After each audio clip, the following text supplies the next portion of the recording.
முருகனுக்கு ஏன் காவடி இருக்கிறாங்கன்னு தெரியுமா? அகஸ்திய முனிவரோட சீடரா இருந்தவன் இடும்பன். பலசாலியான அவன் எவ்வளவு பெரிய வெயிட்டா இருந்தாலும் ஈஸியா தூக்கிடுவான். முனிவரோட வழிபாட்டுக்காக கைலை மலைக்கு போய் சிவன் சக்தியோட சொரூபமா இருக்கிற சிவகிரி சக்திகிரிங்கிற மலைகளை ஒரு பெரிய மூங்கில் குச்சியோட 2 பக்கத்துலயும் கட்டி துலாபாரம் போல தன்னோட தோல்ல தூக்கிட்டு வந்தான். தான் பெரிய பலசாலி அப்படிங்கிற கர்வம் அவனுக்கு.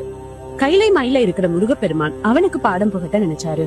இடும்பன் முருகனோட திருவிளையாட்டால பாத தெரியாம தடுமாற ஒரு சின்ன பையன் வேஷத்துல முருகன் வந்து இடும்பனுக்கு வழிகாட்டினாரு.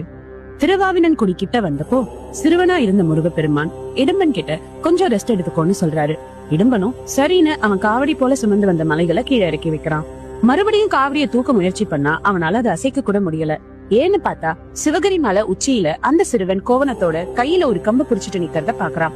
பயங்கர கோவத்தோட இடும்பன் அந்த சின்ன பையனை பார்த்து மலையில இருந்து இறங்குன்னு சொல்ல அந்த பையனும்